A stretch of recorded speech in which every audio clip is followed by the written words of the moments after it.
निर्जला एकादशी का शास्त्रों में मोक्ष प्रदान करने वाला बताया गया है। इस साल निर्जला एकादशी व्रत 18 जून को रखा जाएगा। साल भर में 24 एकादशी आता है। उसमें सबसे महत्वपूर्ण निर्जला एकादशी को माना जाता है। इसे भीमसेन एकादशी भी कहा जाता है। इस दौरान गंगा घाटों में लोग स्नान करते हैं और दान करते हैं। इस दिन जलदान का बहुत महत्व कहा जाता है।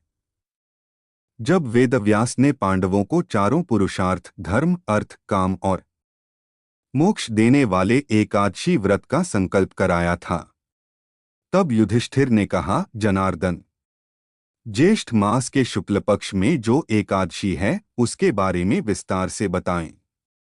भगवान श्री कृष्ण ने कहा, हे राजन, इसके बारे में परम धर्मात्मा व्यास जी बताएंगे। तब वेद व्यास जी कहने लगे, कृष्ण और शुक्ल पक्ष की एकादशी में भोजन नहीं किया जाता है। अगले दिन द्वादशी को स्नान करके पवित्र होकर फूलों से भगवान केशव की पूजा करें। फिर पहले ब्राह्मणों को भोजन देकर अंत में खुद भोजन करें।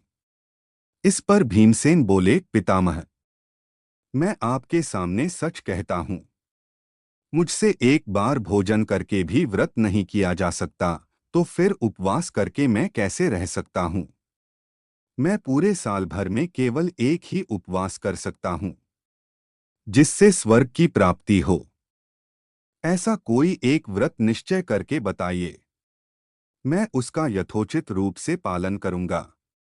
व्यास जी ने कहा, भीम, ज्येष्ठ मास में सूर्य वृष राशि पर हो या मिथुन राशि पर शुक्ल पक्ष में जो एकादशी हो, उसका यत्नपूर्वक निर्जल व्रत करो।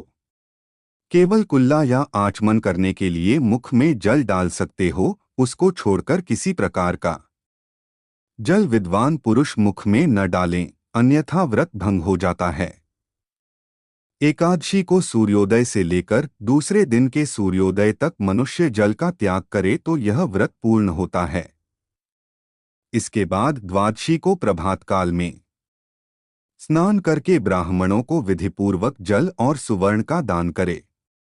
इस प्रकार सब कार्य पूरा करके जितेंद्रिय पुरुष ब्राह्मणों के साथ भोजन करें।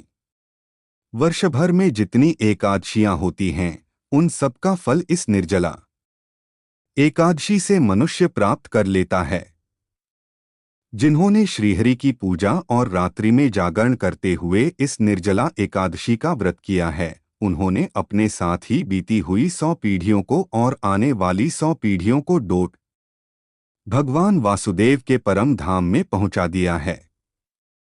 जो इस एकादशी की महिमा को भक्तिपूर्वक सुनता अथवा उसका वर्णन करता है, वह स्वर्गलोक में जाता है। चतुर्दशीयुक्त अमावस्या को सूर्य ग्रहण के समय श्राद्ध करके मनुष्य जिस फल को प्राप्त करता है, वही फल इस कथा को सुनने से भी मिलता है। भीमसेन, ज्येष्ठ मास में शुक्ल पक्ष की जो शुभ एकादशी होती है, उसका निर्जल व्रत करना चाहिए। उस दिन श्रेष्ठ ब्राह्मणों को शक्कर के साथ जल के घड़े दान करने चाहिए। ऐसा करने से मनुष्य भगवान विष्णु के समीप पहुंचकर आनंद का अनुभव करता है। इसके बाद द्वादशी को ब्राह्मण भोजन कराने के बाद स्वयं भोजन करे। जो इस प्रकार पूर्ण रूप से पापनाशिनी एकादशी का व्रत करता है, वह सब पापों से मुक्त हो आनंदमय पद को प्राप्त होता है। यह सुनकर भीमसेन ने भी इस शुभ एकादशी का व्रत आरंभ कर दिया। आपके घर में जितने लोग हैं, उतनी बार एकादशी व्रत कथा को सुनिए।